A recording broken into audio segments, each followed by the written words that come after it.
close your eyes.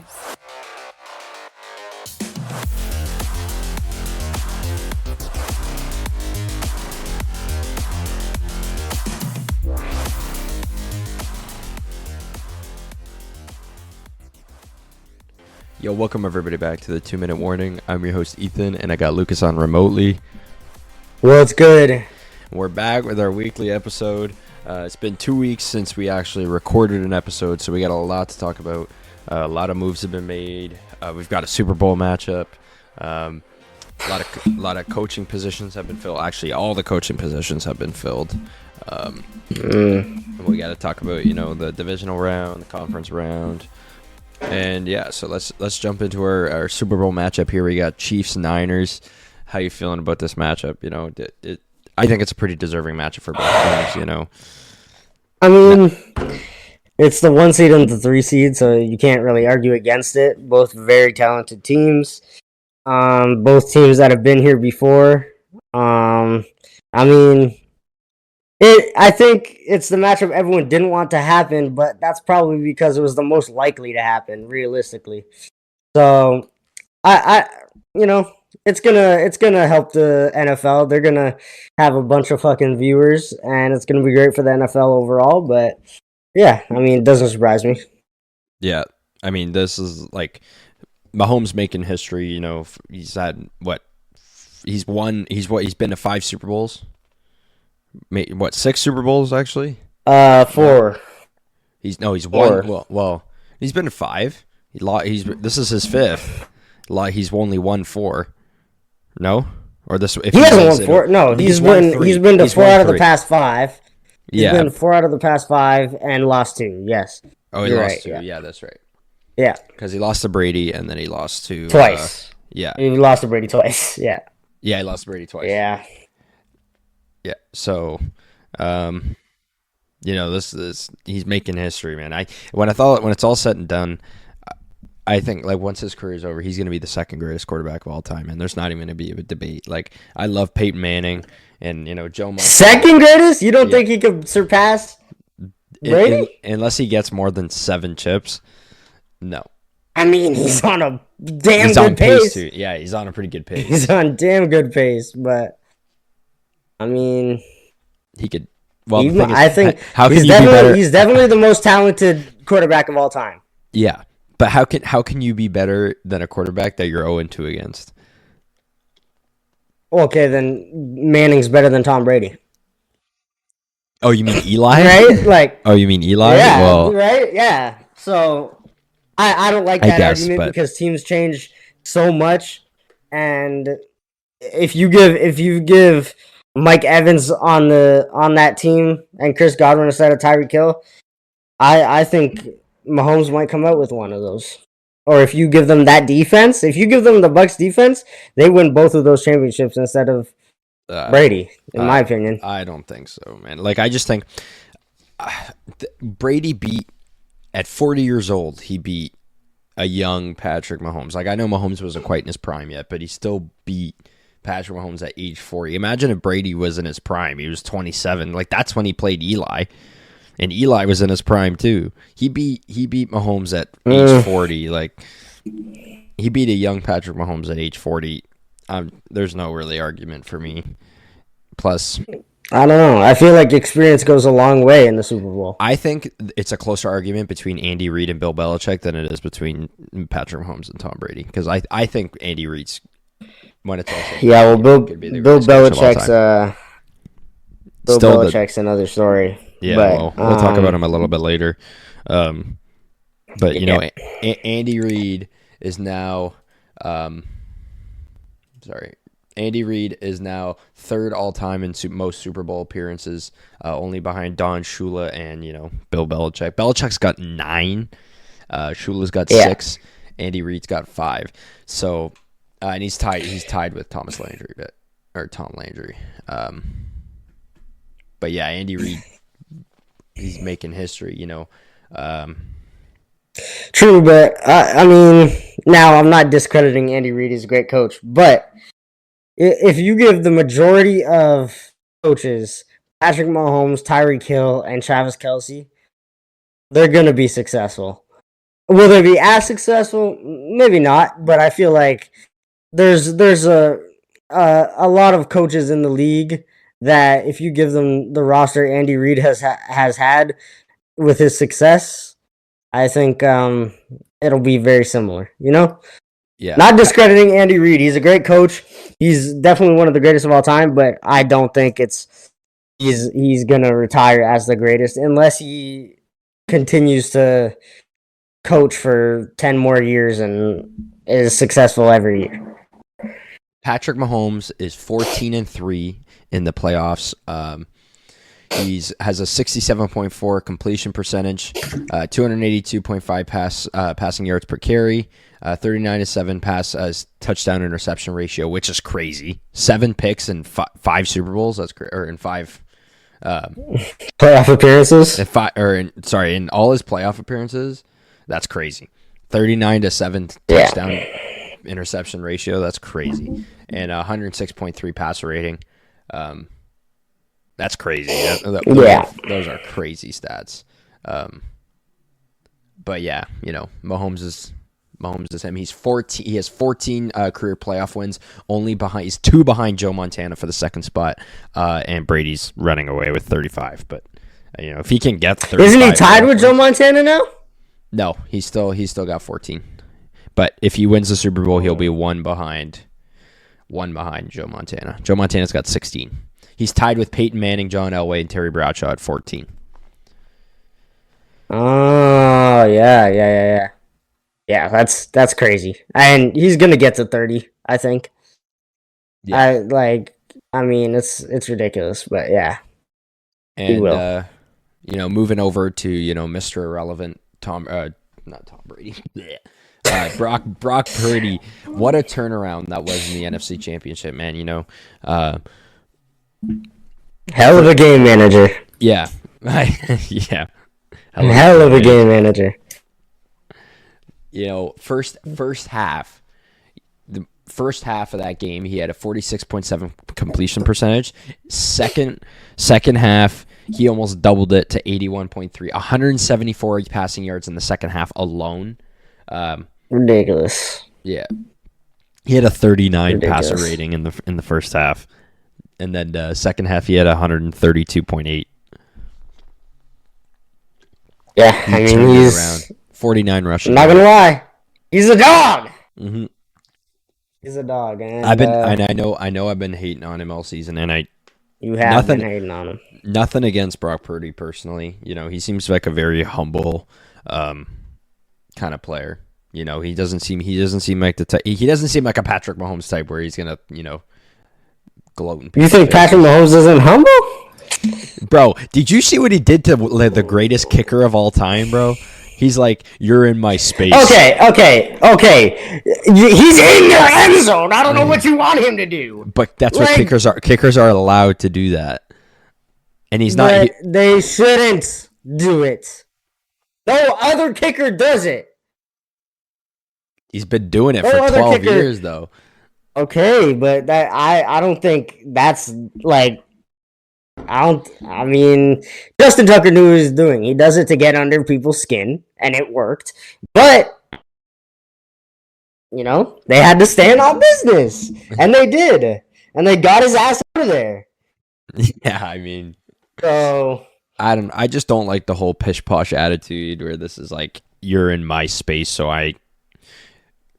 it's just like, oh my God, just shut the fuck up. Just tell him to get the fuck out of there. You don't have to throw his shit and be like, you're in my space. They did tell him. He moved like fucking a foot apparently. And then Travis Kelce was like, bet, if you want to move a foot, I'll move your shit.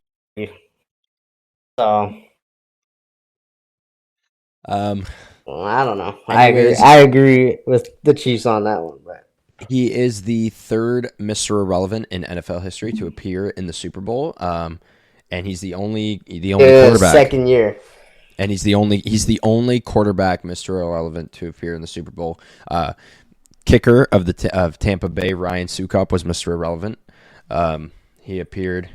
He is the only Suck player. Up these nuts. I fucking hate that guy. He is the only player to actually, the only Mr. Irrelevant to win the Super Bowl, and Marty Moore won in 1996 with New England as a left back.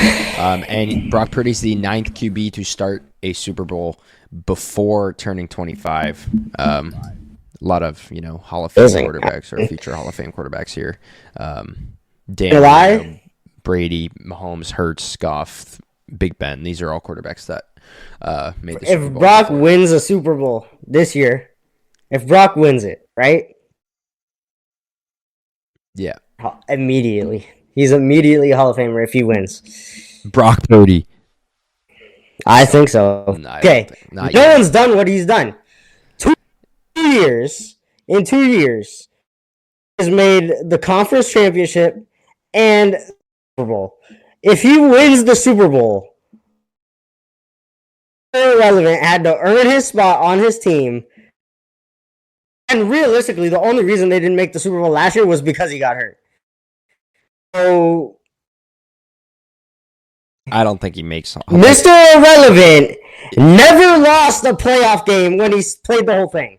Think about that. Thing is, if he plays on this pace, it's not like if he retired right now. I don't think he'd make this the Hall of Fame if he retired. If he retires right now, obviously not. No, but he'd be on pace too. Yeah, for sure. I can agree with that. He'd be on pace too. He'd have to keep up the production though. If he does mediocre, even if he performs like Cam Newton. What's a good example? Like Geno Smith. If he performs like Geno Smith for the rest of his career,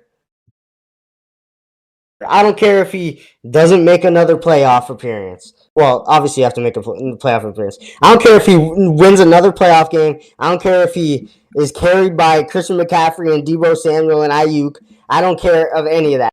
If he is like Geno Smith for the rest of his career and plays for 10 to 12 years, he's a Hall of Famer if he wins this year. He's literally the Mr. Checkdown QB. Literally just. But is he? Is he though?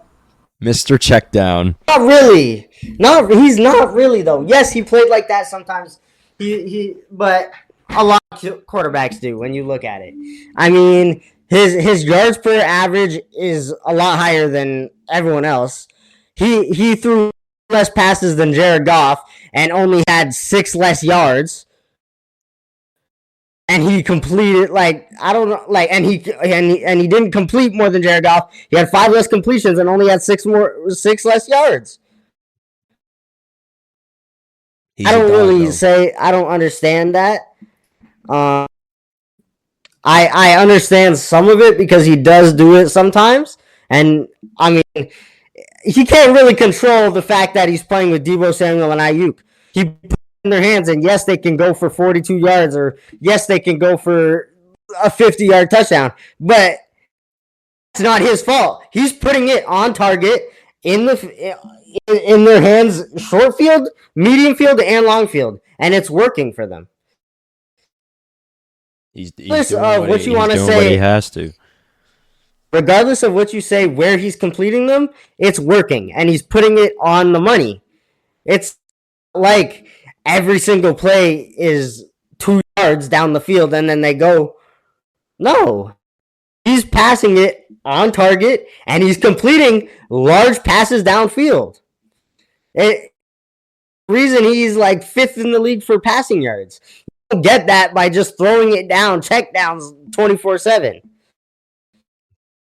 Well, he threw an amazing pass. Now it probably should have been intercepted, but he threw an amazing pass off of the Lions defender's head, and Ayuk caught that. How is he going to control that? That put it in Ayuk's. It was a good throw. I mean, it should have been picked off, but it was a good throw. He put it in Ayuk's vicinity, and he's smart because he knows, if I put it in my 2 star receivers' vicinities, they're probably going to do something with it. Like, I don't think it's crazy to say that he's not a checkdown artist, and I think he's proved that this year. Last year, yes, that was his main thing. But also, he was a rookie quarterback coming in off of an offense that was not his. It was designed for Trey Lance, and didn't work out. So, I mean, that playbook was designed for Trey Lance, whether you like it or not. They had the idea Trey Lance was going to be their guy. Well, wasn't Garoppolo so when you have still there Mr. too? Irrelevant, but no one plans a playbook for Garoppolo. Let's be honest. Why do you think the Raiders replaced him so easily? That's true. Garoppolo, he's done. You don't pick a quarterback third and expect to start the guy you pick last. It doesn't happen.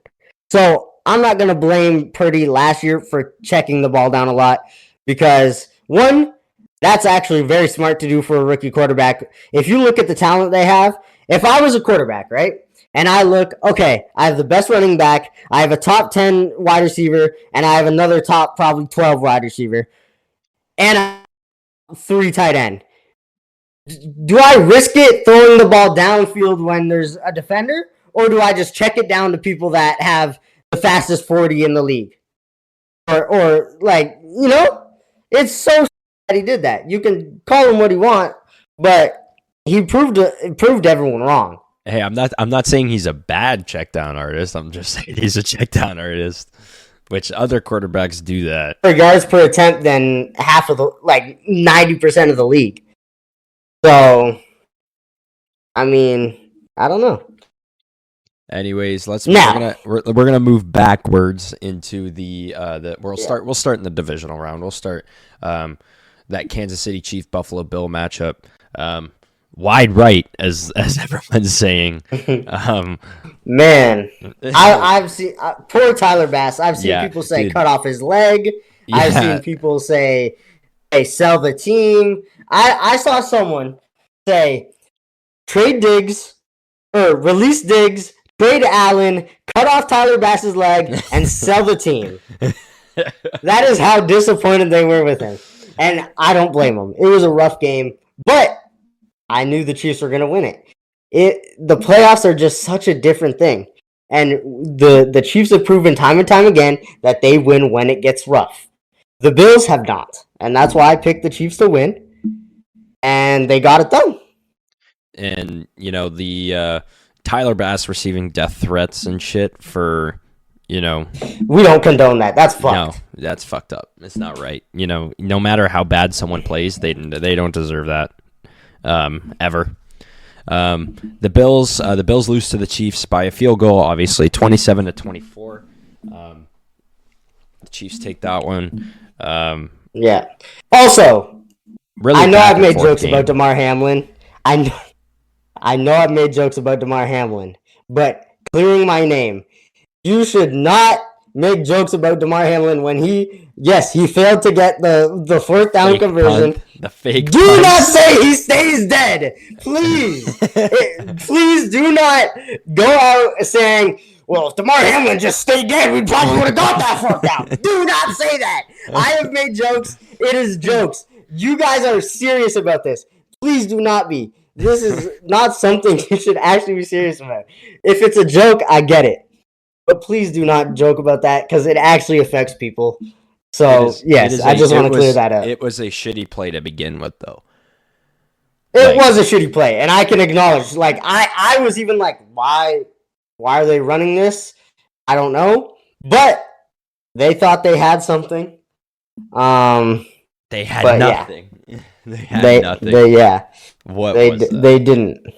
I mean, I'm just against running trick plays against the offense that is one of the best in the league. And we'll get to, oh my god. Okay, we have to go back to this Lions game because we will.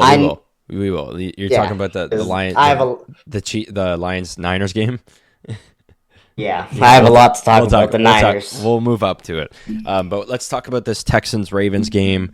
The Texans lose to the Ravens 34-10. Wasn't really a close game to begin with, but in the Texans' point of view, a cap off to a successful season. No one expected them to get this far. No one expected them to get to a playoff win.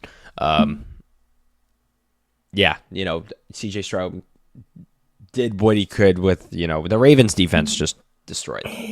Yeah, I'm not gonna lie. Like you can't be mad at CJ Stroud. Like he in his first year, you go from having 3 wins to winning a playoff game. So against someone that actually won a Super Bowl. So you got to be happy with what you got. You have a shit ton of cap space. You have a shit ton of cap space. Who are you referring to in that? Yeah, Flacco. Flacco won a Super Bowl. You mean the first round? Yeah. Yeah, like you go from a team with 3 wins to a team that beat a team with a Super Bowl champion. Yeah. So you're happy with it. You going into this offseason, I've said this time and time again. It's an income tax free state. It is a large market. You have a young team and you have a shit ton of cap space. If you don't go out and sign a fucking amazing guy, because I'm assuming a lot of guys are gonna want to go to the Texans. Especially guys like T. Higgins, Saquon Barkley, but especially Derrick Henry. The running back market is so heavy good this year. Good this year. Eckler, even the fucking wide receiver market. Yeah. If you don't go out and you sign one, the offseason you lose it. And we're gonna come back and we're gonna go by who won the offseason, who lost the offseason. And if I don't see you sign a big name, whether that's T. Higgins, Mike Evans, Eckler, not even Eckler, like Derrick Henry, Josh Jacobs, Saquon, I'm gonna say you lose it. I don't care if you get Marvin Harrison Jr. in the draft. I'm gonna say you lose it because of how much cap space you have. Yep, that's fair. Mark my words. The Ravens. The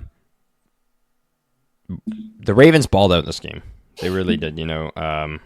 Which we'll talk about their loss to Kansas City, which wasn't so much of a. That was rough. Yeah, that was sad, that one. But let's move on to the other side, to the NFC Championship, or the NFC Divisional Round, where the Lions face the Tampa Bay Buccaneers. The Tampa Bay Buccaneers lose 23-31. Yeah. Well, I saw this coming. I mean, when you have to face a healthy Niners team, yeah, I said this was going to happen. Unfortunate. I really wanted Baker to go crazy, but, I mean, this is a successful year. The problem is, you have so many people that are free agents. I'm pretty sure Antoine Winfield's a free agent. Mike Evans is a free agent. Baker's a free agent. I mean, you gotta load up. You gotta load up because, you got a lot of people out the market right now. So now this is the game I want to talk about. We got the Green Bay Packers lose to the San Francisco 49ers 24-21. I watched this game. Our kicker. Cut off his leg. No, okay. No. What are we doing? Even our coach said when he kicks, I have to just hold my breath and pray. Well, okay. That was taken out of context. He said that when it's not in his hands, when he's not calling a play, he just goes and prays. That was taken very out of context and used at this exact moment. He said it before they even had this kicker, I'm pretty sure. So that was taken very much out of context. But LaFleur meant that anytime that the possibility of them doing something is out of his control, he just lets go and prays because that's all he can do. Well, that was taken very much out of context, but it does fit the context. Well, when you have the chance to extend your lead to beyond one score, and there's not much time left on the clock, only got 2 minutes on the clock, you have to make those kind of plays. And okay, Carlson. Correct me if I'm wrong, though. He's a rookie kicker, correct? He is. Yes, Carlson's a rookie kicker. So one. A lot of people are blaming the rookie kicker for missing, right? But not a lot of people are blaming basically a rookie quarterback for throwing an interception on first down. I get you guys were down, you had to throw the ball, but I think a lot more people should look at the fact that they had another chance. Yes, he missed a kick. He's a rookie kicker. But your quarterback who played behind Aaron Rodgers, who played great all year, threw a first down interception. The kicker struggled all year. We as much as we had to move the ball up the field, I felt like they were rushing it and they were trying to get a touchdown rather than slowly moving into field goal range, which we're trying to get it all back at once. Yeah, which is not the way to go. He tried to sling this like freaking 40-yard pass. No, more than that. Fucking 60-yard pass. Not even. No, it wasn't even 40. It wasn't even 40 yards. He tried to launch this fucking pass to someone who wasn't even open. No. And just to move the ball on the field, especially on a first down, that's not the way to go. You've got 4 downs, you've got time on the clock. I mean, he had less than a minute, but that's time on the clock to move up into field goal range. And as much as the kicker just missed a field goal, put the ball in his hands again and see. I doubt he's gonna miss another one back to back, unless this guy's Brett Maher, but I doubt it. I just don't know. I just see too much hate on the kicker and not enough on the quarterback. I don't think either should get hate. They're both inexperienced guys. I think if you're a Packers fan, you're happy with what happened this year. I mean, you take a rookie quarterback and you go farther in the playoffs than you were even expected to make the playoffs. I wasn't even expecting. You're happy overall if you're a Packers fan. I've been saying this for you get blown out by the 49ers. You kept it close against the 49ers. You're even more happier. But yeah, I just think too much hate has been on the kicker when you had another chance with the quarterback. And not only does he throw a pick, you had not less than a minute left, and you choose to throw it in the middle of the field. You throw it on the outside, it's either incomplete because it's knocked out of bounds. It's a lot less likely to get picked if you're throwing to the outside. It's either complete, you get out of bounds, it's incomplete, or it's a pick, which is what was happening anyway, right? Which is a lot less likely when you throw it on the outside.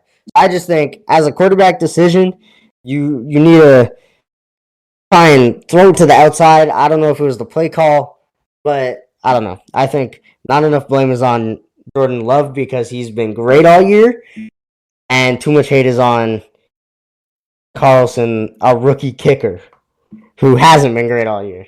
But I don't know. That's just me. Moving back over to the AFC Championship, we'll look at this Ravens-Chiefs game. I watched this on the beach. Mr. Vacation. Hey, well, I was able to connect. We had Wi-Fi on the beach, and I was able to, hook up to a VPN and watch it on my phone. I watched a little bit of the game. A lot what I was able to notice was the Ravens couldn't seem to get comfortable, and I think that was a big reason why they lost this game, 17-10. Lamar couldn't seem to find comfortability, especially in the scramble, and it felt like he was leaving the pocket way too much. But that I think is because they weren't getting open, and I think Lamar did everything he could. I mean, he damn led the team other than Zay Flowers in receiving yards. So when you lead your team in rushing yards, receiving yards, and are the QB, there's nothing more you can do. He caught his own pass. That's how badly he wanted to win this shit, and that would have went down as the greatest play of all time if they won. But okay. Lamar, he had a rough game. They fumbled in the end zone. He threw a perfect pass to the other team. He just couldn't get going. It was rough. Same thing, like a lot of the teams that made mistakes, a lot of the players that made mistakes were young. Jordan Love, first year starting, made a mistake. Carlson, rookie, made a mistake. Jahmyr Gibbs, fumbled, rookie, made a mistake. Zay Flowers, a penalty and a fumble, made a mistake. He's a rookie. So it just goes to show, if you're going to be a deep playoff team, you need guys that are veterans that you can trust on. Because you look at all the teams that won, they relied heavily on their vets. And it worked. I don't know. The Chiefs are a perfect example. They've got some rookies, but literally, like Rashee Rice, he had a great game, but when it came down to when they needed a catch, when they needed it, they gave it to Travis Kelce, and he had probably one of his best games of the year. When they needed a catch, they went to Marquez Valdes-Scantling. Yes, he's been dropping the ball all year, but he caught it when it matters. He's been in this position before with the Packers. They knew who to throw with. The guys that were vets and have experience here, they got open, they made the plays. When you look at the people that made mistakes, there was 2 holding calls on the Chiefs back to back. One got Rashee Rice out of the end zone because he got a touchdown, and it was on a young O-lineman. So yes, you can point at Zay Flowers fumbling. You can point at the taunting call, which is, in my opinion, stupid. But I don't know. I just think, like, you gotta have a guy. Like, in my opinion, Ravens were just outmatched defensively, and they just couldn't get it. So when you have a guy that made 1 or 2 mistakes, it's gonna hurt you. But yeah, I mean, that's really it. You need guys to rely on. Mark Andrews returned to this game and was like a ghost. I didn't notice him out there. Yeah, I mean, he was getting blanketed. I mean, he had a couple catches, but I think it was more of the fact that it was first week back. He hadn't played or really practiced much. So, first game back after tearing your ACL or whatever. Was it ACL or Achilles? Something like that. It was something in his leg. I think it was a quad or a hamstring. The hamstring. Yeah, but it was bad. Overall, it was just messy. It was a messy game, and for the Ravens and the Chiefs were. Yes, it was a defensive game, and they have one of the best defenses. They had Karlaftis get a sack. They had Justin Reed get a sack. They had, like, Wharton get a sack. You had a bunch of guys just put pressure and get to where they needed to be. So it worked out. And moving on to the other side, a lot of hate came out of this game. Oh my God! The Niners game. I have so much to say about this game. Dan Campbell, literal balls of steel. Literally. What, he went for 3 times on 4th down? Like 4, I'm pretty sure. And this guy has balls of fucking steel, man. Like, but do you know what? In his defense, do you know what? In as much as it's a stupid decision, you absolutely, when you are in a field goal away, you can tie the game. Absolutely, you should go for that field goal, but believing in your guys, believing and having enough trust in your team to say, you know what, I think that we could get this, shows that he has faith in his squad. Not a lot of coaches, believe in their squad enough to say, hey, you know what, fuck it, let's do it. But he had enough balls to say that, but it did cost the team, a chance to the Super Bowl, right? Every Lions fan I know were saying they liked it. They wanted to live by it and they wanted to die by it, and they did. But I just think you are okay. I don't hate it, but you are up. I think it was 24-7, or no, it was 20-7 or 23-7, and you were up right in the first half. And instead of going for the field goal, you at chip shot field goal, you go for it on 4th and 3, right? Okay, whatever. You wanted to bury them. You've been doing it all year. I don't hate that call. I hate that call.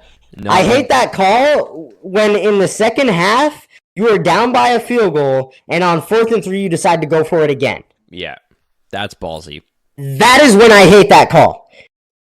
That is when, especially when you lose by 3 points and you decide to go for it twice, you go for it, you win that game.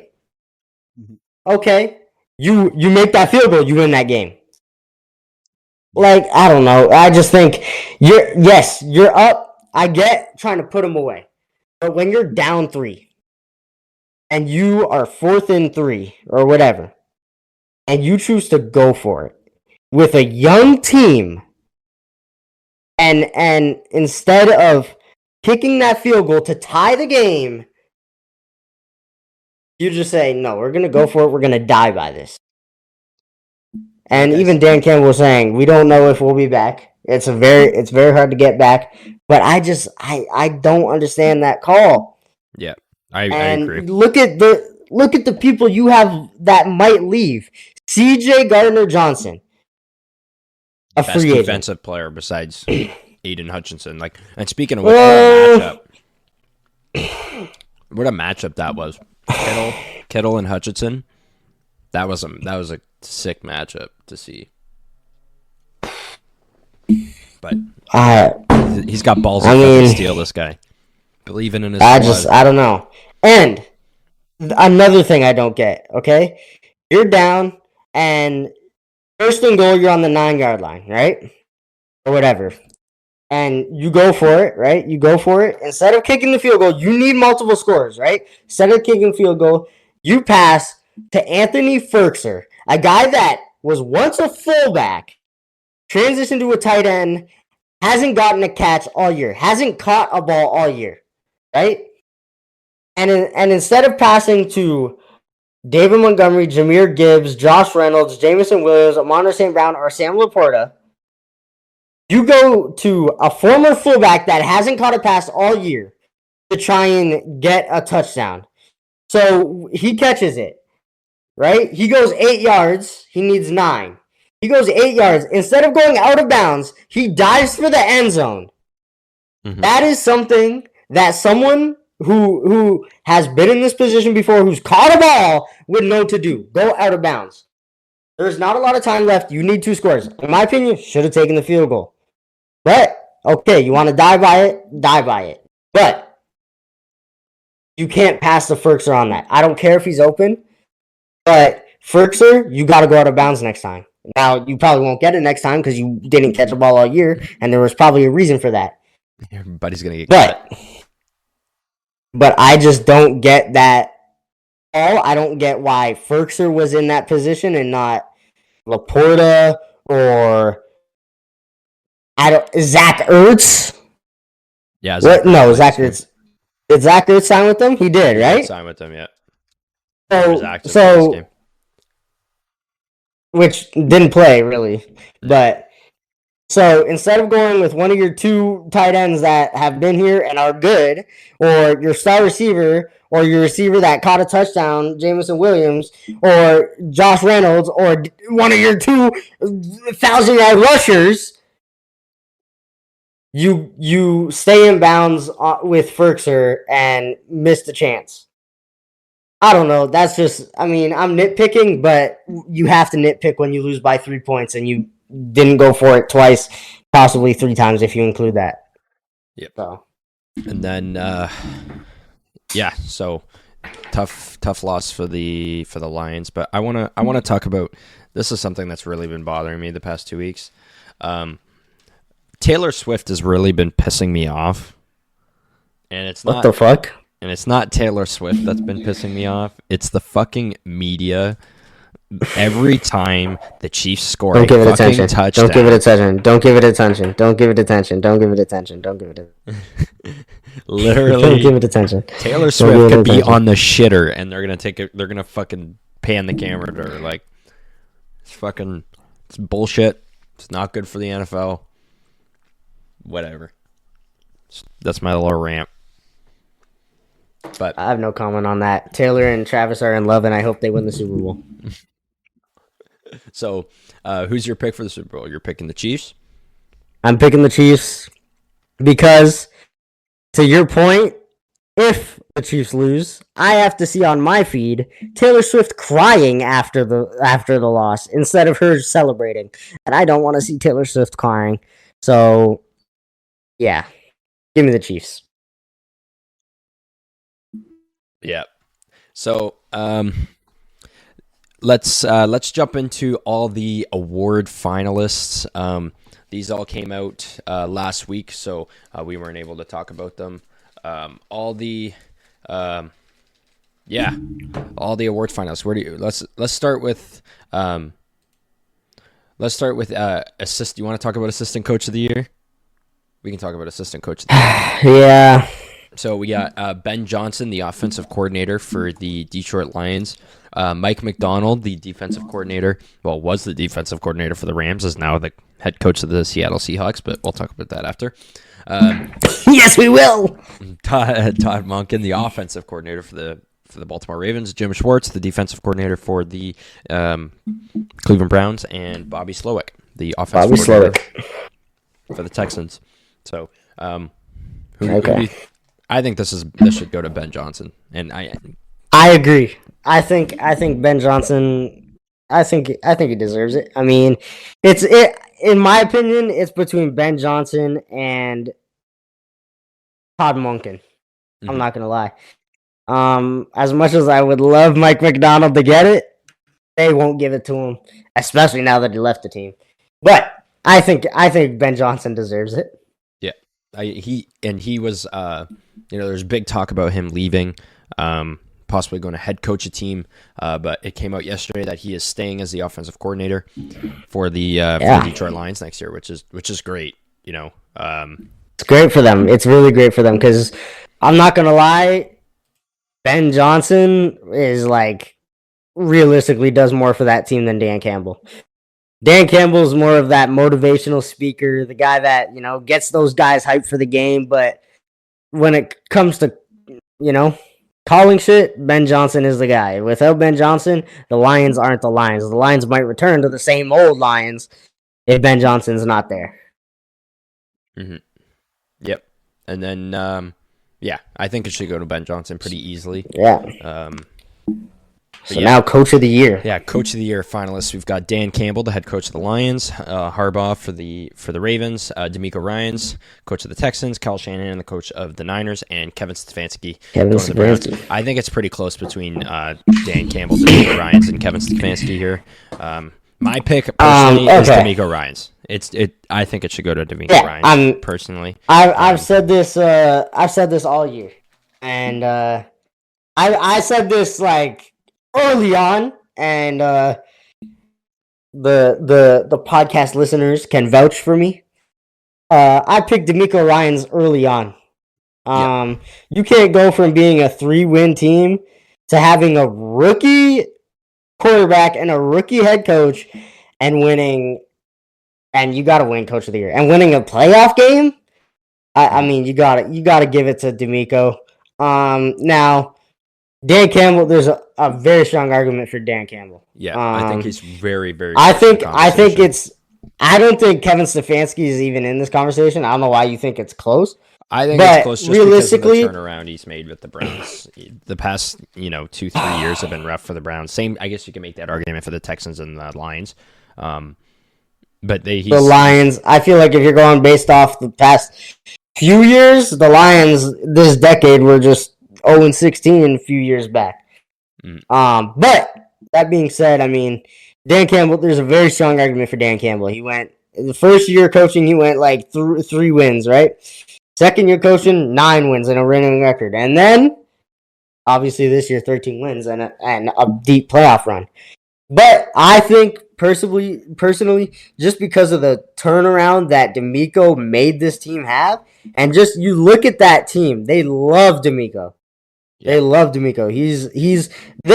People are saying D'Amico's their favorite coach of all time over Jim Harbaugh, and it's crazy.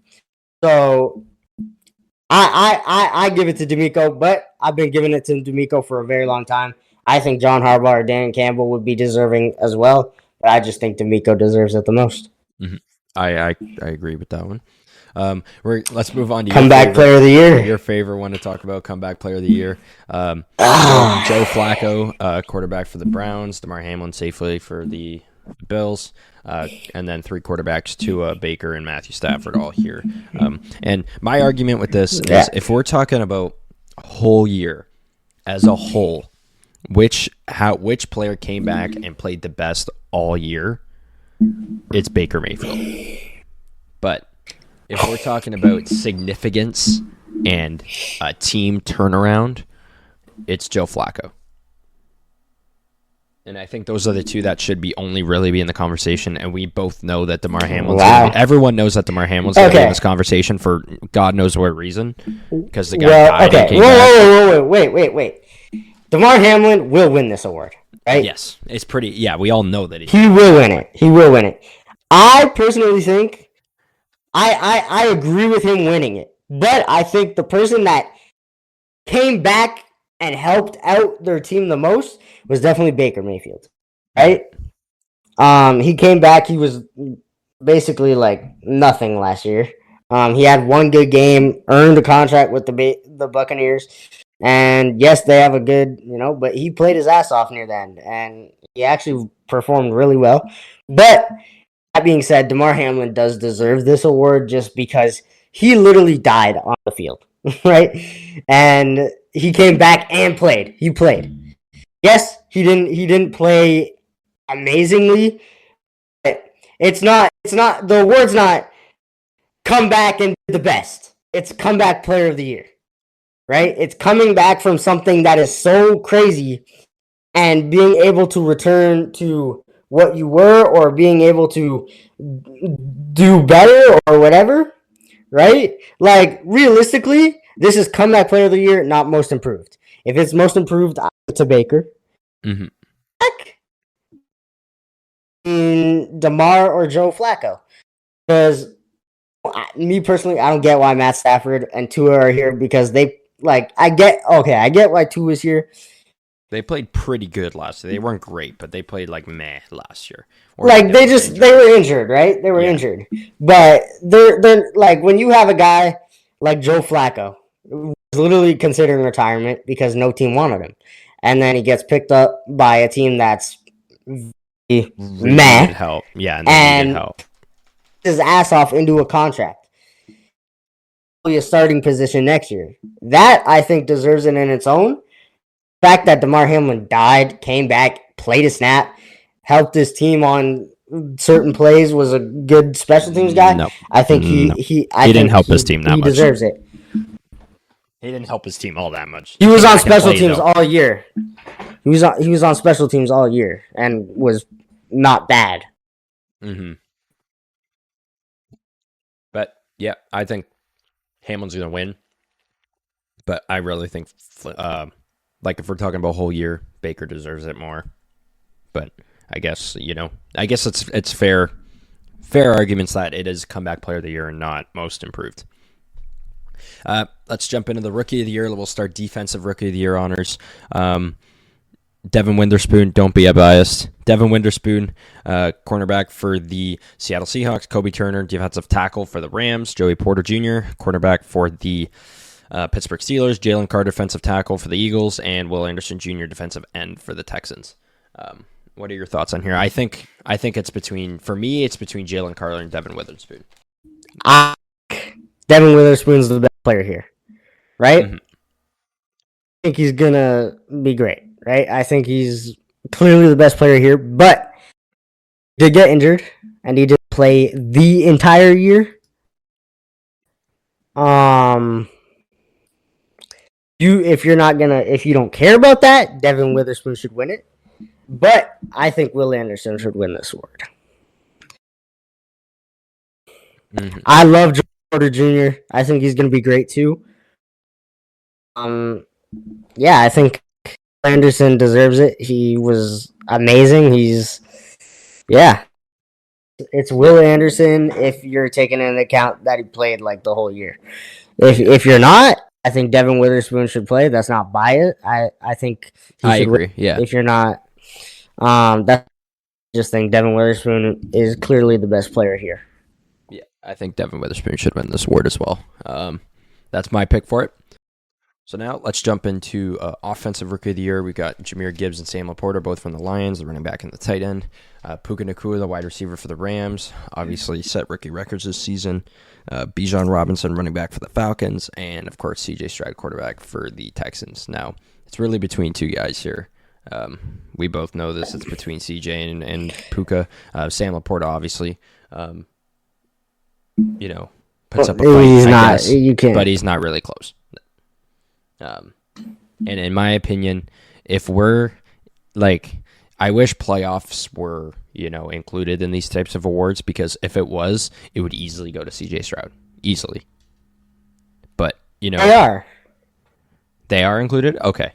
Then it should go to CJ Stroud. Easily. I just, other leagues, like the NHL doesn't really include, playoffs into their awards. So, they do. Okay, then it's CJ Stroud. I don't think it's that close. Even without playoffs, I still think it's CJ Stroud. You still think it's CJ Stroud? And the only reason I say this is because CJ Stroud had Nico Collins, who last year did fuck all. He had a young Tank Dell who's undersized and wasn't considered to be the next guy.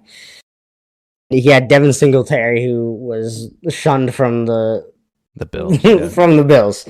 Yeah. So and he had an amazing year, and he turned this team around with not like amazing weapons. The only weapon like that I feel like was consensus where it was like, oh yeah, that's like a good offensive weapon was Dalton Schultz. Yeah. And he didn't even play the whole year. Yeah, he didn't even play that good either. So with the fact that like the weapon didn't play for him, that we went in, he made his team have weapons. He made his team be good. And I think that's literally what the Rookie of the Year award should be. Yes, if you want to go stats, Puka gets it because he broke records. But a lot of if you put Jackson Smith on the Rams, he probably does the same as Puka. You look at a lot of these guys that are breaking records, it's because of Matt Stafford, Calvin Johnson, Cooper Kupp, and now Puka. I think that's more a testament to Matt Stafford more than anything else. But I do think it's CJ Stroud should be the Offensive Rookie of the Year, like by far. Yeah. I think Nakua's stats are inflated because of his pass first quarterback. Of course. And I mean, you can take a look at it, right? And you can be like, okay, well, I think if you replace CJ Stroud with Bryce Young, that team's in the dumpster. Yeah. If you replace Puka Nacua with Jackson Smith, they're exactly where they are right now, if not better. And that's what helps me say CJ Stroud should be the Rookie of the Year, because one of these guys I feel like is replaceable, and CJ Stroud isn't. Right? Mm-hmm. That's just my thinking, though. Yeah, I can agree with that. And next, we're going to talk about Defensive Player of the Year. We've got Micah Parsons, TJ Watt, both left backs for the Cowboys and the Steelers. Myles Garrett, defensive end for the Browns. Max Crosby, defensive end for the Raiders. And Deron Bland, cornerback for the Cowboys. Now, it's TJ Watt. I think it's TJ Watt. I think it should be TJ Watt. Is it going to be TJ Watt? Probably not. But in my opinion, TJ had the best statistical year out of all these guys. And, he carried his team. That team is better because of TJ Watt. What do you think? I think. I mean, when we were talking about the Pro Bowl, I talked about this. I went on a long rant about how TJ Watt is so disrespected and so underrated and not given the props he deserves because he does it so regularly and because of who his brother is. If this guy, look at it, yes, Myles Garrett is amazing. Myles Garrett is probably the next best guy, and he's been great for forever, right? Mm-hmm. Didn't play as good as Max Crosby, in my opinion. He didn't play as good as Deron Bland, and I think Deron Bland is immediately just kind of ousted from this conversation, which is kind of weird to me because he had a record-setting amount of picks this year, I'm pretty sure. Well, not record-setting, but he had 9. He had a record-set amount of pick sixes. realistically, I think the order should be TJ Watt winning it, because TJ Watt, I went on this rant. If you want, go look back at the Pro Bowl roster, like when we looked at that. Yeah. I vouched for TJ way back then. But then I think it's DaRon Bland, because he had 9 picks. He helped his team win a lot of games. And then I think it's Max Crosby, Myles Garrett, then Micah. That's what I think. That's what I think it should be. Yeah, I can agree with that. I just think TJ Watt's so disrespected. He's so dominant. Yeah, and he's so snubbed. All the way. Just because of how consistently he does it. Yeah. Now let's jump to Offensive Player of the Year. Tyreek Hill, wide receiver, Dolphins. Lamar Jackson, quarterback for the Ravens. CeeDee Lamb, wide receiver for the Cowboys. Dak Prescott, quarterback for the Cowboys. And Christian McCaffrey, running back for the 49ers. I think this is, if the fact that the MVP is probably going to go to a quarterback, this should go to either Tyreek Hill or Christian McCaffrey. CeeDee Lamb should obviously be in the conversation. CeeDee Lamb had an amazing year, but solely based off performance, I think it's Christian McCaffrey. What do you think? Do you think this is a CeeDee Lamb award? I can agree with the CeeDee Lamb or Tyreek Hill given, like, if it's given to either one of them, but I think it's McCaffrey. I don't. The fact that the MVP is McCaffrey will win it, right? I mean, I personally think CeeDee Lamb should win it. And I can agree. That is, and I mean, there's no shade to Tyreek Hill, but I just think, I mean, he stayed healthy. Tyreek Hill couldn't CeeDee Lamb, yeah, he stayed healthy, and like he led the league in like receptions. I'm pretty sure he set a record. Like, he's up there with, this is like that Michael Thomas season where he just went freaking crazy. Now, if Tyreek Hill stayed healthy, I'd give it to him immediately, because he arguably had a better season statistically, right? He had more touchdowns and he had more yards. But I mean, CeeDee Lamb is a bona fide one. And he did this even with some rough quarterback play from Dak very early on. I just think he, I mean, I want to give it to CeeDee. Christian McCaffrey deserves it, but the only reason I don't want to give it to Christian McCaffrey is because he's on the Niners. Christian McCaffrey is on the Niners, and with that passing game, it opens the running game up a lot. If you put Saquon Barkley on that 49ers team, he probably gets very similar numbers to Christian McCaffrey. Same with Kamara. So that's the only reason. Obviously, I'm not going to discredit him, because I don't discredit anyone else for being on good teams. But yeah, I just think for that reason, I give it to CeeDee Lamb, but it should go to Christian McCaffrey statistically. I'm going with McCaffrey as my pick, but shout out to CD and Tyreek Hill as well for amazing seasons. Now we've got shout out to the quarterbacks. Yeah, and now we've got the MVP finalists. Some of these guys shouldn't even be here. I'm sorry, but we know how you feel. Okay, he deserves to be here, though. Dak deserves to be here. I'll put that out there. Josh Allen and Brock Purdy do not deserve to be on this list. Brock Purdy deserves to be here. But McCaffrey can't win Offensive Player of the Year because he's on the Niners, but Brock Purdy should be in the MVP conversation because he's what? Not on the Niners? Yeah, he should be in the conversation. I would put a guy like I didn't say he should win. Tyreek Hill over here, but that's just my opinion. But my three guys are Lamar Jackson, Christian McCaffrey, and Dak Prescott. And who's your winner? I think we know who your winner is. My winner's it's Lamar. My winner's Lamar. And that's because it's a quarterback-based award. Yeah. But we had this argument a couple weeks ago. Yeah, we've had this argument multiple times. We're not going to have this argument again. My MVP is Dak. Your MVP is Lamar. Yeah. But yeah, we're not going to have this argument again because I lost my voice from it. Yeah. But That being said, that's going to wrap up all the award picks, and now let's talk about every coach filling. We'll start with the oldest, the coaching hire that first. Sorry, the coaching hire that okay. First. I was going to say, why are we being ageist here? So the first hire was the New England Patriots hiring coach Jared Mayo. Jared. His name's Jared. No, it's Gerard Mayo. How do you feel about this? The whitewashed.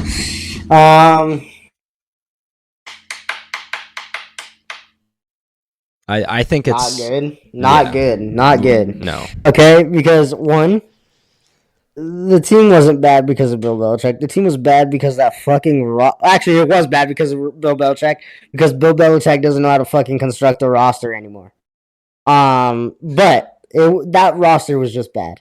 And Gerard Mayo has zero coaching experience, and I don't think people are. I don't know. I can't say whether it's going to be good or bad. It's probably going to be bad because of that roster.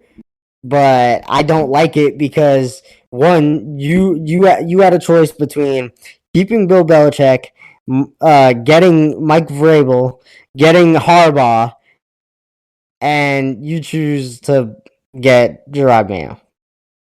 That's why I don't like it. There were so many good coaches on the market this year, and you chose to go with Gerard Mayo. Yeah, with the amount of guys that were on the market, guys like Vrabel, guys like, the offensive court. Ben Johnson was still in the talks of, possibly becoming a head coach. There's a lot of coaches on the market. Jim Harbaugh wasn't claimed yet. There was all these guys that were on the market, and they went with this guy. I don't think it's the right play. Obviously, I guess he's well known in the organization, former player. He's coached there a few years. He's known there, but I think it's not a good hire for me. I don't think it's a good hire. I agree. They could have gone better. They could have done better. But the next one is the Raiders. They stay with their interim head coach of Antonio Pierce. Now this one I do love it. I love it. Love it. I said this a couple weeks ago again. You won the announcement, just announce it already. Just confirm it. Yeah. That's my mind doesn't change on that. The guys love them. The fans love them. They won games, so keep them. That's literally it. Yeah. This he was able to get that team to win games when, there was problems in the locker room. There was problems, a lot of morale problems with the Raiders organization. They've got a rookie quarterback. They didn't know what to make of this season, and I think Antonio Pierce gave them a floor to stand on, and I think that's big when it comes to a team like the Raiders that are going into rebuild. They could possibly lose some players in free agency. They have to go out and find a quarterback. They've got moves to make, and I think, with a coach that was able to put them, give them the good mindset to move forward and win games when no one thought they could, I think that's big, and I think it's a step in the right direction in their rebuild. So I like that pick for the Raiders. And I guess hindsight being 2020, we don't know what he's going to do with his own offense and with this upcoming roster, but if he could possibly just get clipped at the end of the season, but yeah, realistically, at the end of the season, there's still going to be Bill Belichick and Mike Vrabel there if you want to fire a coach. So, there's still coaches available. So yeah, and even Pete Carroll, because we'll talk about the Seahawks, but yeah, I mean, I like it. A lot to change in the Raiders, but he had that Raiders mentality, and he like him, so you got to keep him. All right, now let's move on to the next head coaching hire, which was the Tennessee Titans hired the Bengals offensive coordinator Brian Callahan as their new head coach.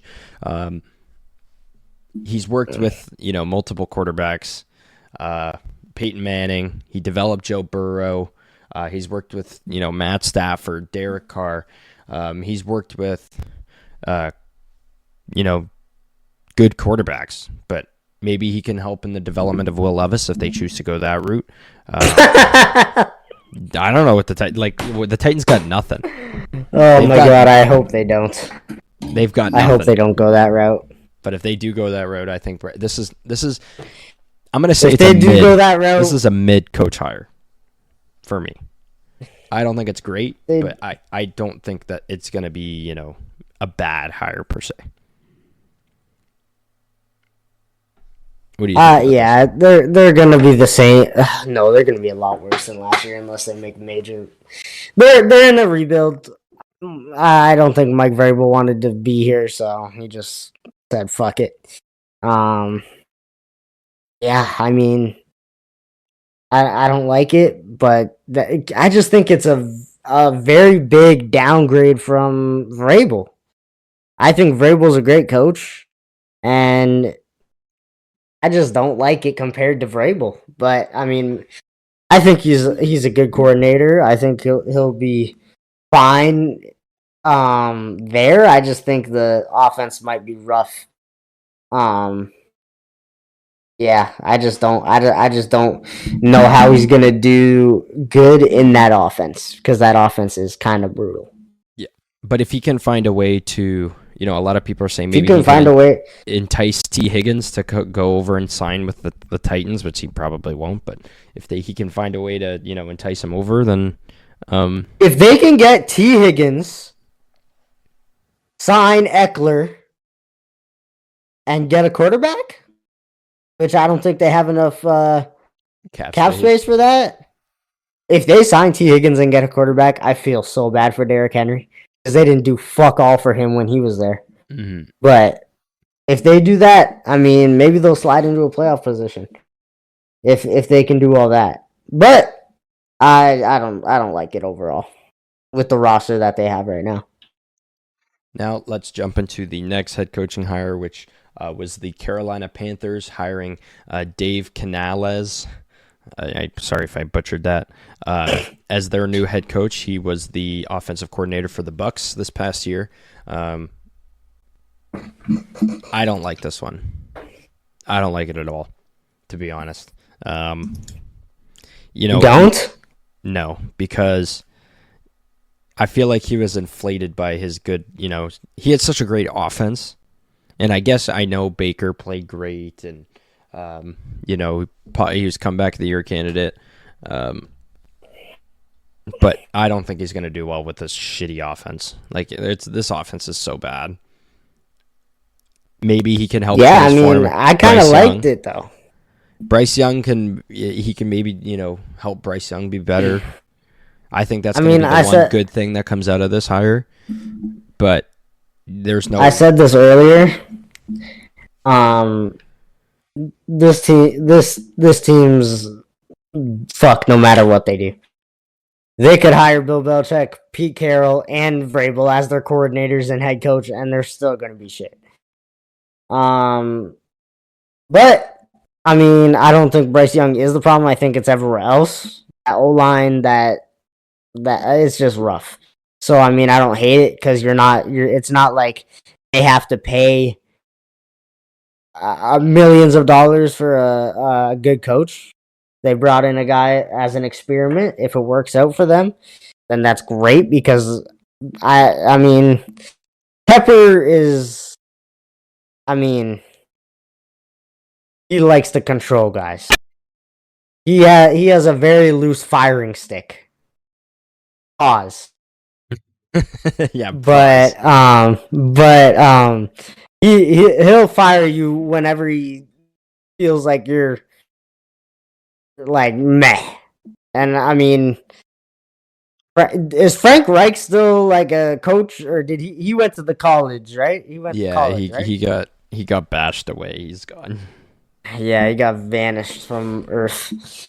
But yeah, I mean, it's pretty much the same as Frank Reich, I think. I don't know why you fire Frank Reich when your expectations, I don't think, were high to begin with. But I don't know. That's just me. it's bad, but not because of the coach, because of the team. Yeah. Next head coaching hire is the Falcons hire Raheem Morris, the defensive coordinator for the Rams this past season, as their head coach. He was formerly the coach of this team interim before they hired Arthur Smith. What do you think of this? I like Arthur Smith. Arthur Smith is gone. I miss Arthur Smith. Well, we're about to talk about Arthur Smith in a second. I miss Arthur Smith. I think he's actually a better coach than people give him credit for.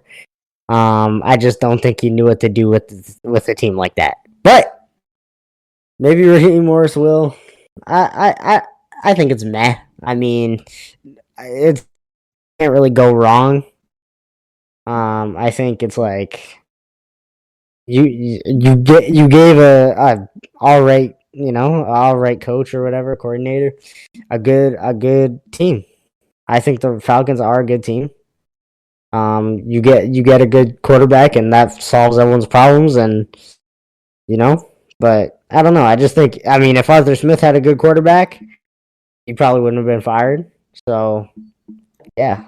Yeah, I think this. He's a very defensive-minded coach, but he's coached offenses. He's, maybe he can bring Kyle Pitts and Bijan out of their shells. Maybe do something with Desmond Ridder. Hopefully they go out and get a quarterback. Hopefully they go out and get a quarterback. That's the goal, but he's not in control of that. I'd rather call it Kaepernick. Call it Kaepernick. They could go out and get Zach Wilson. Oh, low key. That might be your the pick move. for Zach Wilson. Fuck. Yeah, okay. Yeah.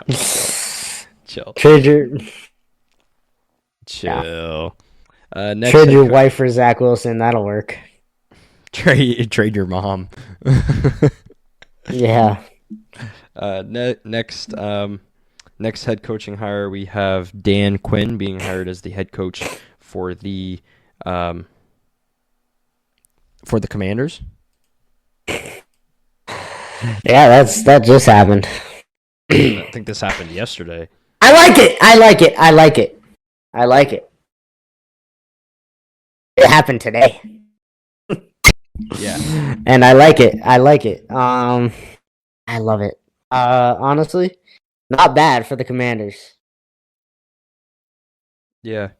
That's all I have to say. I like out of everything, I like it. I mean, out of everyone you could have hired, I don't think Bill Belichick or Vrabel would really be the right fit for this Commanders team, but I think Dan Quinn is. Mm-hmm.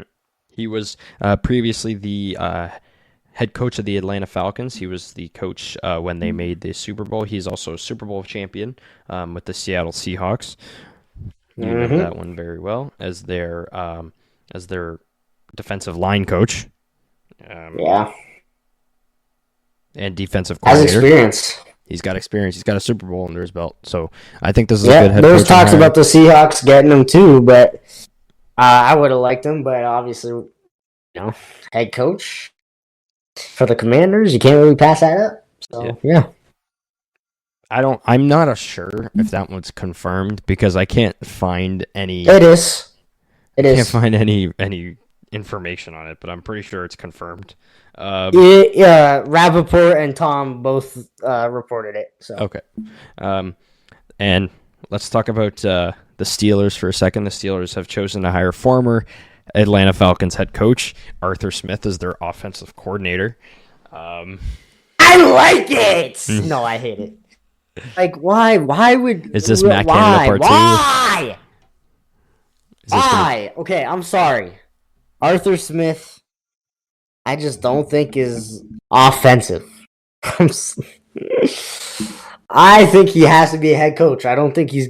I mean, maybe he'll find his niche here, but I think he'd be better as a head coach than a coordinator, because we saw what happened with Bijan and that offense. But I mean, maybe it'll go well. But I mean, it's like a little bit better version of the Falcons, not talent-wise, just like overall. Yeah, they've got a better defense for sure. But Yeah, I mean, you're just going to a good receiving core. You're going to a good receiving core with a fucking big quarterback. Yeah. So is it Mason Rudolph or is it Kenny Pickett starting next season? Russell Wilson. They can afford him. No, right now I'd give it to Rudolph. I'd give it to Kenny Pickett. Really? Yep. Because Mason Rudolph, not Christmas anymore, buddy. You gotta pack your things. We'll save the best for last, or your favorite for last. No, you keep the best for last. Oh no, we got to do the best one right now. This is the Chargers hiring Michigan head coach Jim Harbaugh as their new head coach. Well, okay. I've been saying this for a while. I said the Chargers. I think when we look back and we said what every team should do, I think I said the Chargers should hire Jim Harbaugh and draft Blake Corum. So halfway done. Yeah. But yeah, I said either Bill Belichick or Harbaugh, and they went Harbaugh, and I'm happy they did. I'm as a Michigan fan, it hurts, but I mean, Michigan is in good hands, I think, and I think the Chargers. You gotta love this. I mean, if you're a Chargers fan, if you're a Chargers player, former Chargers player, gets in here, and yeah. I mean, you gotta like it. You gotta like it. For sure. It was one of the best coaches available. And now all you do is you go and you get Corum, and you're set. I think.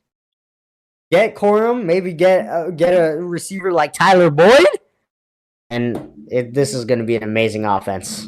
I think this is going to be the best offense in the league next year. I'm not going to lie. I think this offense will work very well in a run and shoot type of offense. Run heavy and then just pass it when you see open. I mean, I like it. I think Justin Herbert will be really good in this if he can stay healthy. Same with Mike Williams. Is Mike Williams a free agent? No, he's not, right? Yeah. I don't know. I think I love it. If you're in the Chargers, yeah, the fact that Harbaugh was able to, make a Super Bowl with Colin Kaepernick. Imagine what he could do with a quarterback like Justin Herbert. So, I think it's a great hire for the Chargers, and hopefully anything's better than this season. So, anything's better than Staley. You could have hired me, and I would have been better than Staley. Yeah. No offense, Staley, but there's a reason you're not in the NFL. As a coach. Right. And now let's talk about the Seattle Seahawks. That's for last. Baltimore Ravens defensive coordinator Mike McDonald as their new head coach. What do you think? How do you feel about this? I like it a lot. Well, okay. I like it, but the thing is, right? One, Pete Carroll's my guy, right? Pete Carroll been a hard-nosed guy. He's a for-lifer.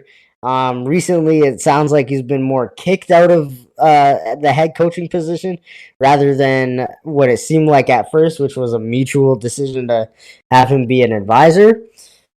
But, I mean, I don't hate it. I like Mike McDonald. He's obviously a great coordinator. And I think our defense is really good. I mean, if this goes to plan, I think they're trying to build Legion of Boom 2.0. And I think we have the talent for it.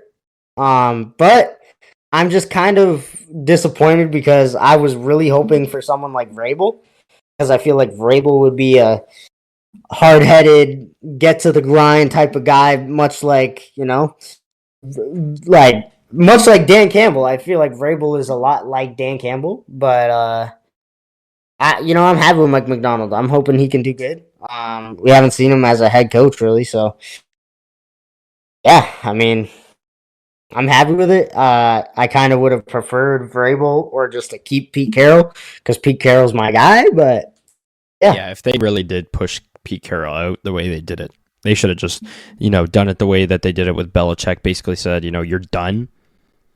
But you can't just have Pete Carroll on the market like that. But they got Belichick on the market like that, and he didn't even get hired. But Belichick's old as fuck, and Pete Carroll's still running around catching the balls with the homies. So he's still running routes. Bill Belichick's just fucking neighbors, like with the ring dash camera getting caught in 4K, But I think. Yeah, I just wish we kept Pete Carroll because we've done so good under him. But I don't know. Maybe we'll get Vrabel as a coordinator or something, but I don't see that happening. No, Vrabel's head coach. But I guess to put it in perspective for you, the 2023 Ravens became the first team since 1970 to lead the NFL in scoring, defense, takeaways, and sacks in a single season. Defensive triple crown. Yeah, so they're in good. I think the Seahawks are in good hands here. So I like that personally, but there are better guys on the market. A guy like Vrabel's on the market. Guys like Belichick's on the market. Yeah, well, if Belichick came to the Seahawks, that would be the funniest thing ever. But I think the reason Belichick is not on a team right now is, one, he's old. He only has probably a couple years left. And two, he wants to have a team for himself. He wants to own a team. He wants to be in charge of everything. He wants to know who's playing. He wants to be in control of who's playing, who's on his team. He wants to draft people, and teams just aren't willing to take that risk, especially with how bad it's gone for him recently. But yeah, I like the Mike Macdonald. This is like, if this goes well, it's Legion of Boom 2.0, and I don't know. I think we just need to keep Bobby Wagner, which I think this was a lot like, I don't know. I don't know how I feel about it because our offense is so good, but I just don't know how it's going to run with Mike Macdonald. Because I don't think DK is going to like this. I don't think Tyler Lockett's going to like this because they were Pete Carroll type of guys, and Pete Carroll was a very close with the offensive guys. And then you bring in a defensive coordinator who, yes, he's a great defensive coordinator. And I love the move for our defense.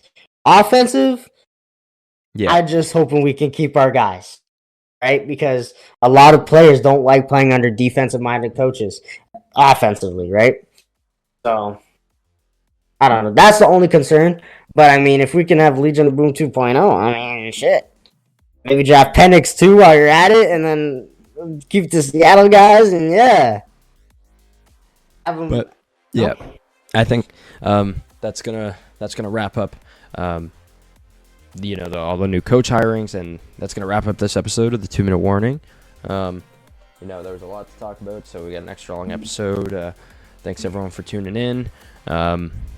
I'm back, so we'll be back with another episode next week. I was posting stuff on the social about all the coach hirings and all that stuff, so make sure to check out our Twitter account or our X account to stay up to date with stuff, and drop some comments on what do you guys think about the hires, and yeah, so we'll see y'all next week. Peace.